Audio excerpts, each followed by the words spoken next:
Good morning, student. We are going to start the first chapter of civics today, diversity in India.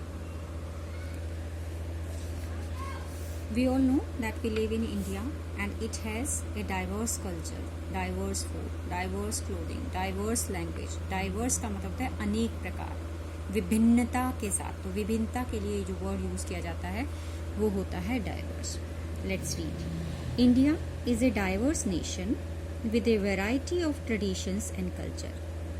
India एक ऐसा nation है जहाँ पर बहुत सारे ट्रेडिशंस और कल्चर्स पाए जाते हैं. You will find that the world's major religions like Hinduism, Islam, Buddhism, Zoroastrianism, Sikhism, Christianity, Jainism are practiced in India. अगर हम रिलीजन की बात करें तो बुद्धिज्म यानी जो लोग बुद्धा को मानते हैं, हिंदुइज्म हिंदू आप जानते हैं, मुस्लिम्स आप जानते हैं, इस्लाम आप जानते हैं. जोरोस्ट्रियनिज्म क्या होता है? ये एक ऐसा कल्चर होता है जहाँ पर जो लोग होते हैं यहूदी, ये लोग आग की पूजा करते हैं. ठीक है. सिखिज्म, क्रिश्चियनिटी एंड जैनिज्म ये आप सब जानते हैं. ये सब रिलीजन्स हैं अलग अलग तरह के जो कि इंडिया में प्रैक्टिस किए जाते हैं. We also celebrate many festivals like Holi, Diwali, Eid, Christmas, Guru Purab, Buddha Purnima and Mahavir Jayanti. Besides national festival. Besides का मतलब होता है के अलावा. तो there are so many people, so many religions, so naturally there are very different festivals that are being organized and celebrated in India. Like Holi, Diwali, Eid, Christmas, Guru Parv, Buddha Purnima, Mahavir Jayanti and other national festivals. Apart from all the differences and varieties, though we are different from each other. We have different culture, we have different language, we have different attire, but we have a common bond and values with each other. We all are kind-hearted. We respect each other. We care for each other. ठीक है. इसको कहते हैं common bond and values. This promotes harmonious को existence. Harmonious को existence का मतलब है जब हम सबको इतने सारे विचारधारा वाले लोगों को एक साथ रहना है, को एग्जिस्ट करना है, तो हमें एक दूसरे की धर्म का, एक दूसरे की लैंग्वेज का, एक दूसरे के कल्चर का, एक दूसरे का ट्रेडिशन का सम्मान करना होगा. And brotherhood among the Indians. Brotherhood कहा जाता है भाईचारा को.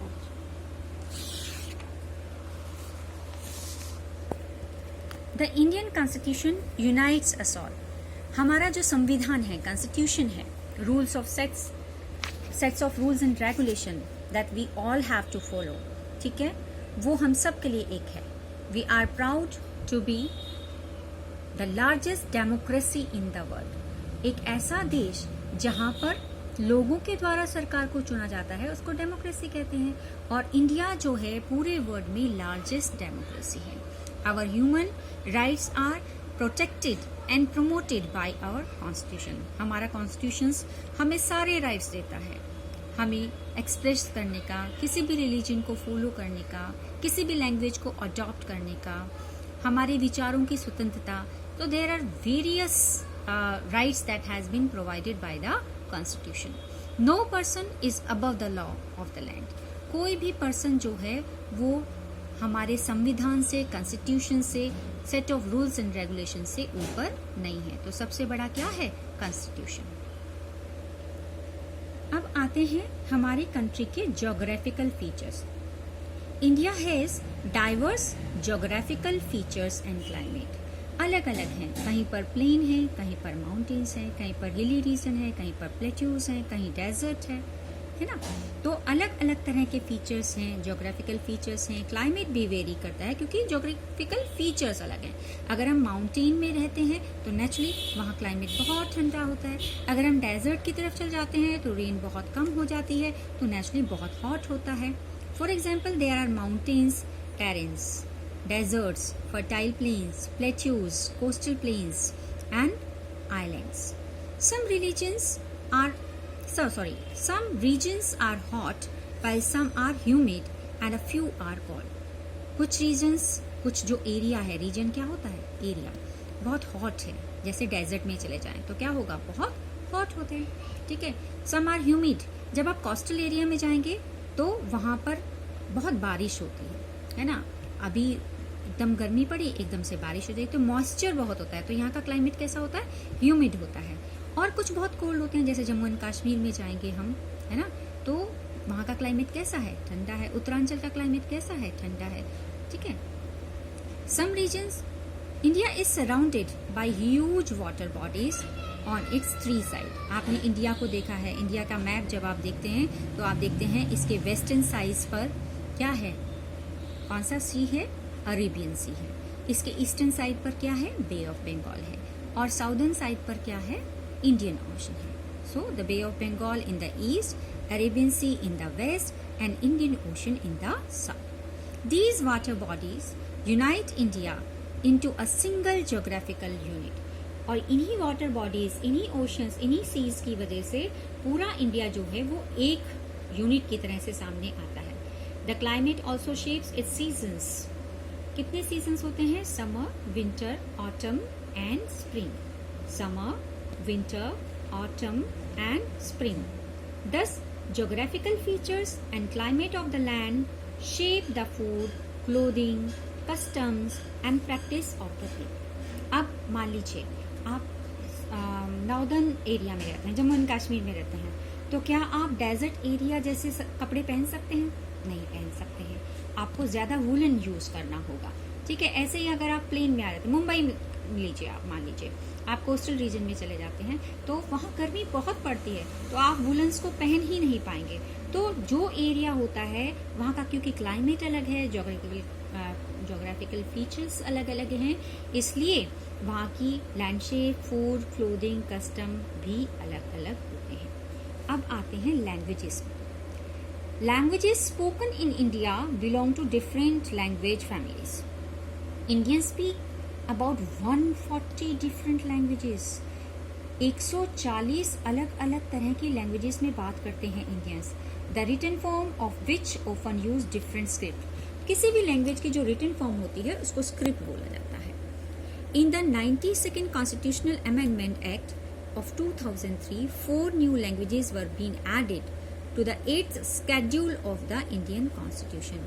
इंडियन कॉन्स्टिट्यूशन के 8th शेड्यूल में ईयर 2003 में कुछ 4 न्यू लैंग्वेजेस को जोड़ा गया। ये 4 न्यू लैंग्वेजेस थी Bodo, Maithili, Dogri and Santhali. Bodo, Maithili, Dogri and Santhali. The constitution of India officially recognises 22 languages. हमारा जो कॉन्स्टिट्यूशन है ऑफिशियल, किसी भी स्टेट में आप हैं तो वहाँ पर अलग अलग लैंग्वेज बोली जाती है, तो इनमें से 22 भाषाओं, 22 लैंग्वेजेस में आप गवर्नमेंट का काम कर सकते हैं। ऑफिशियल ऑफिसेस का काम 22 लैंग्वेजेस उन्होंने परमिट किया है कि आप इसमें कर सकते हैं। तो 140 different languages are spoken over here. When we write these there are different scripts. 4 new languages were added in 2003. They were Bodo, Maithili, Dogri, Santhali, and our constitution recognizes 22 languages. Now, religion. Religion means dharm. India is a country of diverse religions. अलग अलग धर्म के लोग हैं। Hindu prays in a temple. अगर आप हिंदू हैं आप टेम्पल में जाकर पूजा करते हो। Sikhs pray in gurdwara. Sikh gurdwara में करते हैं। Christians in church, Christian pray in church. Muslims in a mosque, and Muslim कहाँ जाते हैं, मॉस्क में, मस्जिद में जाते हैं। For Hindus the holy book includes the Ramayana, the Bhagavad Gita and the Vedas. अगर हम हिंदूज की बात करें, कौन सी रिलीजियस बुक्स पढ़ते हैं, वो पढ़ते हैं रामायणा, वो पढ़ते हैं भगवद गीता, वो पढ़ते हैं वेदास। ऐसे ही अगर हम सिख रिलीजन की बात करें तो सिख हैं वो कौन सी बुक को पढ़ते हैं, कौन सी रिलीजियस बुक है उनकी, they read Guru Granth Sahib. Sacred book of Muslim is the Quran. जो मुस्लिम्स हैं उनकी सेक्रेड होली बुक क्या है, that is Quran. And in Christian they read Bible. तो Hindu Bhagavad Gita, Ramayana and Vedas, Sikh Guru Granth Sahib, Muslims the Quran and Christians the Bible. India is a secular country. Secular country का मतलब होता है यहाँ धर्म सभी माने जाते हैं, लेकिन किसी भी एक धर्म को बढ़ावा नहीं दिया जाता, उसकी मोनोपोली नहीं है। The constitution of India guarantees the freedom of religion. आपकी मर्जी है, आप कोई भी धर्म अपनाइए। Indians are free to profess. वो किसी भी रिलीजन को मान सकते हैं, उसको प्रैक्टिस कर सकते हैं, उसको प्रमोट कर सकते हैं। This helps to promote religious tolerance. अब चूंकि किसी एक धर्म को बहुत मान्यता नहीं दी जाती है, सभी धर्म को बहुत रिस्पेक्ट किया जाता है, इसलिए सभी लोग एक दूसरे के धर्म को बहुत रिस्पेक्ट करते हैं। All the religions are equal in the eye of law. Indian constitution कहता है आपका रिलीजन कोई भी हो, हर रिलीजन को एक ही जैसी अथॉरिटी दी जाती है। अब आते हैं festivals. India is a land of many festivals that are celebrated throughout the year. आप देखते हैं रोज कोई ना कोई फेस्टिवल मनाया जाता है। Festivals are the heart and soul of this country. अगर आप इंडिया से फेस्टिवल को अलग कर दें तो ऐसा लगता है जैसे इंडिया ही नहीं रहा। These varied festivals offer a unique vista in Indian culture। जो हमारा कल्चर है, ट्रेडिशन है, उसका बहुत ही बड़ा, ह्यूज, ग्रैंड, या आप हिंदी में कहते हैं मनोरम दृश्य प्रस्तुत करते हैं। We celebrate 3 types of festivals. अब इंडिया में 3 टाइप्स के फेस्टिवल सेलिब्रेट किए जाते हैं। हार्वेस्ट फेस्टिवल, क्योंकि किसान बहुत इम्पॉर्टेंट पर्सन है इंडिया का, ठीक है, और वो जाके क्या करता है, खेती करता है। तो जब भी क्रॉप को उगाया जाता है और फिर जब वो काटी जाती है उसको कहा जाता है हार्वेस्टिंग। तो जब फसल कटती है तो हार्वेस्ट सीजन होता है और इसको सेलिब्रेट करने के लिए हार्वेस्ट फेस्टिवल्स। रिलीजन से related religious festival and nation को सैल्यूट करने के लिए national festival. Festivals which are linked to harvest season such as Baisakhi, Holi, Onam, Bihu, Pongal are called harvest festival. आप देखते हैं आपके पंजाब में, आपके यूपी में बैसाखी का फेस्टिवल मनाया जाता है। तब मनाया जाता है 14 अप्रैल को।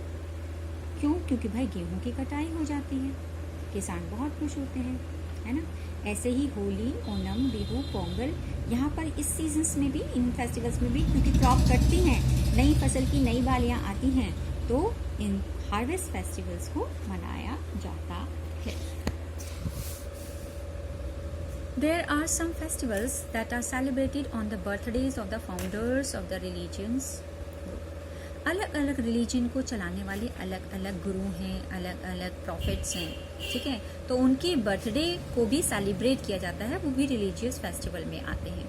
For example, Guru Parv is celebrated on the birthdays of 10 Sikh gurus. जब सिखिज्म की बात करते हैं तो सिक्स के 10 गुरु हैं, जब उनका बर्थडे होता है तो गुरु पूर्व को सेलिब्रेट किया जाता है। बुद्धा पूर्णिमा, वैसे तो हर मंथ एक पूर्णिमा आती है, ठीक है, बुद्ध और महावीर का जब बर्थडे होता है तो बुद्ध पूर्णिमा एंड महावीर जयंती सेलिब्रेट की जाती है। The founder of Buddhism and Jainism respectively.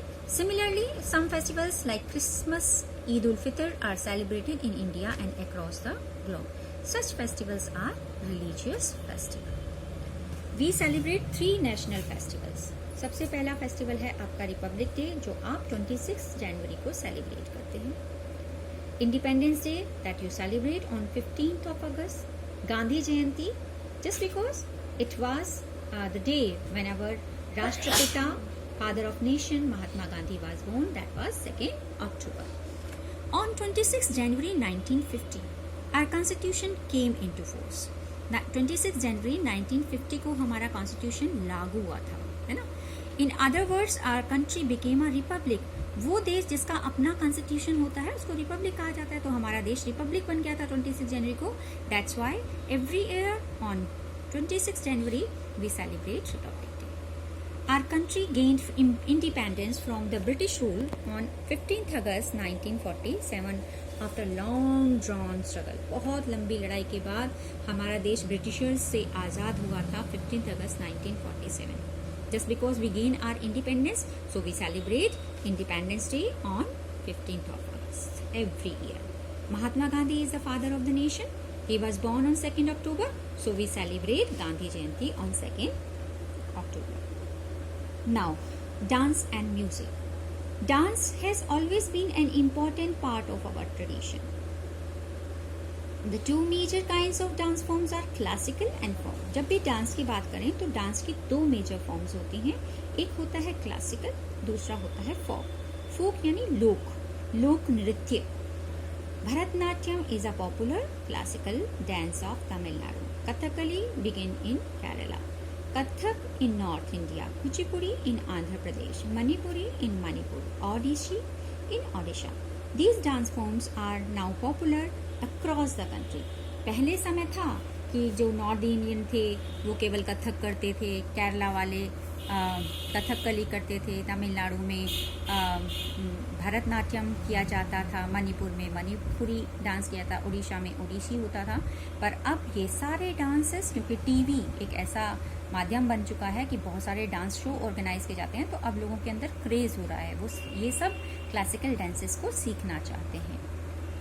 अब आते हैं फोक. आपका सबसे इम्पॉर्टेंट जो है, जैसे पंजाब में आप जाते हैं सबको पता है भांगड़ा उनका फेमस फोक डांस है. ऐसे ही गुजरात में जाएं तो गरबा खेलते हैं, राजस्थान में घूमर होता है और आसाम में बिहू होते हैं. ये लोक नृत्य या फोक डांसेस परफॉर्म किए जाते हैं फेस्टिवल्स में या मैरिज की ओकेजन में, या जब भी कोई इम्पॉर्टेंट खुशी का टाइम आता है and the people want to recreate. जब वो खुश होते हैं, अपनी खुशी को प्रदर्शित करना चाहते हैं, तब वो ये डांस फॉर्म्स को यूज करते हैं. सिंस एंशियंट टाइम्स एपिक्स कहते हैं बहुत बड़े बड़े महाग्रंथ जो होते हैं, जो काव्य की फॉर्म में लिखे जाते हैं, जैसे Ramayana and Mahabharata have been translated into dances and theatre form. Since these legends are narrated in the forms of dance, song and drama, it's make it easy for common people across the country to understand the moral lesson portrayed in the epics. कोई भी epic क्यों लिखा जाता है? अगर आप ध्यान से सारे रिलीजन्स को स्टडी करेंगे तो हर रिलीजन क्या कहता है? एक दूसरे को मारना नहीं है, सताना नहीं है, एक दूसरे की रिस्पेक्ट करनी है. जब आप किसी गरीब को देखते हैं या एक ऐसे व्यक्ति को देखते हैं जिसको किसी हेल्प की जरूरत है, तो आपको हेल्प करना है. कोई ऐसा रिलीजन आज तक आपने देखा है जो कहता है नहीं, आपको काइंड हार्टेड नहीं होना चाहिए, आपको झूठ बोलना चाहिए? तो सभी रिलीजन कुछ ना कुछ बातों को समझाते हैं और ऑलमोस्ट एक ही जैसी बातों को समझाते हैं. बस ये है किसका मन क्या करता है, वो उस रिलीजन को अपनाता है. ठीक है, तो अब ये एपिक्स को पढ़ना सबके बस की बात नहीं था, तो इसीलिए डांस फॉर्म के थ्रू इसको यूज किया गया ताकि लोग छोटी छोटी कहानियों के माध्यम से इसको समझ सकें. This form of art is called folk theatre. तो इसको कहा जाता है फोक थिएटर. फूड सबको पता है, इंडिया में बहुत वैरायटी के फूड आइटम्स हैं. अगर आप काउंट करने बैठ जाओगे तो you will not be able to count them. There are so many. It is also a land of rich in spices such as pepper, cardamom, turmeric and clove. ये अगर India के स्पाइसेस की बात अगर करें तो इंडिया के spices और प्रीशियस स्टोन्स, इनकी चर्चा तो शेक्सपियर ने अपनी कविताओं में भी की थी, अपनी पोएट्री में भी की थी कि इंडियन के स्पाइसेस ऐसे होते हैं कि जब आप उसको किसी भी फूड में मिला देते हो तो उसका जो टेस्ट होता है, जो उसकी फ्रेग्रेंस होती है, जो उसका एरोमा होता है, वो इतना ज़्यादा अच्छा आता है कि मन करता है कि खाना खा लो. तो इनमें है पेपर कहते हैं काली मिर्च को, कार्डमम कहते हैं इलायची को, टर्मरिक आपकी मम्मा रोज डालती हैं, हल्दी, एंड क्लोव लौंग. Climate and landforms play a very vital, important role in the growth of vegetables, food grains and fruits in our country. मैंने आपको बताया इंडिया की जो जोग्राफिकल फीचर हैं डाइवर्स हैं, तो वहाँ अलग अलग तरह की चीज़ें उगती हैं. जब अलग अलग तरह की चीज़ें उगती हैं तो वहाँ के लोग उन्हीं जो वहाँ होता है वहीं उसी को ज़्यादा खाया जाता है. जैसे अगर हम पंजाब की बात करें तो मक्की की रोटी और सरसों का साग बहुत खाया जाता है. तमिलनाडु में बहुत चावल होता है, इसलिए वहाँ के लोग डोसा खाते हैं. गुजरात में थेपला खाया जाता है, ढोकला खाया जाता है, बेसन बहुत ज़्यादा यूज़ किया जाता है. डेजर्ट्स में रसगुल्ला, लड्डू, खीर, जलेबी, ये सारी मिठाइयाँ बनाई जाती हैं थ्रू आउट द कंट्री. अब ये ऐसा नहीं है कि वो खाली आपको राजस्थान में ही जाकर कुछ मिलेगा. दो दे है कम फ्रॉम डिफरेंट स्टेट्स. जैसे रसगुल्ला की बात अगर आप कर रहे हो तो बंगाल से आया है. लड्डू तो आपके नॉर्थ इंडिया में और डेजर्ट्स में बहुत बनाए जाते हैं. जलेबी, रसमलाई, ये सब जो अलग अलग स्टेट की चीज़ें हैं जो अब पूरी कंट्री की मिठाई की दुकानों में मिलती हैं और आपकी मम्मियाँ घर पर बनाती भी हैं. India is also known for the variety of costumes. हमारी जो वेशभूषा है वो भी अलग अलग है, जो हमारा अटायर है वो अलग अलग है. There are different kinds of dresses worn by women of India.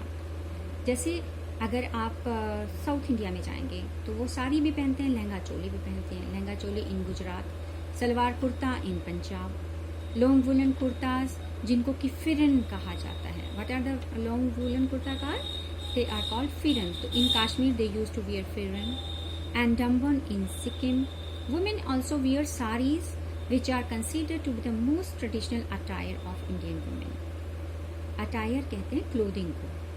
Attire for men includes kurta pyjama. Men kurta पायजामा पहनते हैं या धोती कुर्ता पहनते हैं. However, today the most common attire of the man is shirt and trouser. अभी सब लोग शर्ट या T shirt और ट्राउजर पहनते हैं. The men folk in Punjab, Rajasthan, Haryana usually wear headgears. आपने देखा होगा पंजाब के लोग पगड़ी पहनते हैं, राजस्थान के भी पगड़ी पहनते हैं. इसको कहा जाता है हेड गियर, टर्बन्स. ओके, तो the style of tying the turban varies from region to region. India में आपने देखा लैंग्वेजेस अलग हो गई, रिलीजन अलग हो गए, बुक्स अलग हो गई, फूड अलग हो गया, लेकिन इंडिया का मेन सॉल है कि हम डाइवर्स कितने भी हैं but we are united. So the Indians are united by a common cultural heritage and a strong feeling of brotherhood in spite of many cultural, regional and linguistic differences among them.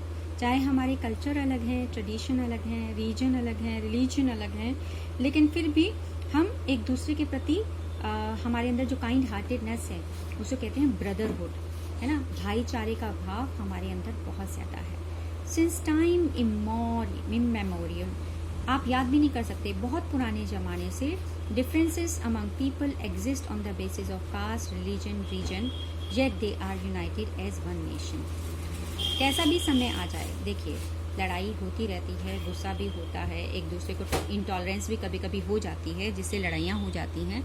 लेकिन बहुत सारी जगहों पर आप देखते हैं कि अगर ऐसे विद्रोह हो जाते हैं या जब लोगों के बीच में लड़ाइयाँ होती हैं तो दूसरा जो ग्रुप है वो पहले वाले ग्रुप को कहीं ना कहीं हेल्प करता है. मैंने बहुत सारी जगह पर देखा है जहाँ पर अगर धर्म से रिलेटेड झगड़े हुए भी तो बहुत सारे हिंदू भाइयों ने मुस्लिम की और बहुत सारे मुस्लिम भाइयों ने हिंदुओं की बहुत हेल्प की, उन्हें अपने घर में रखा, खाना खिलाया. तो हमारे ऊपर डिपेंड करता है कि हम अपने कंट्री की क्या पिक्चर प्रेजेंट करना चाहते हैं. जो भी हो, हम अगर अपनी कंट्री को मदर बोलते हैं, इट मीन्स भले ही हमारे कितने भी डिफरेंसेस हैं लेकिन हम एक दूसरे से जुड़े हुए हैं. India is a land of diverse physical features, snow clad mountains, plains, plateaus, desert, coastal areas. ये मैं आपको पहले बता चुकी हूँ. ठीक है, तो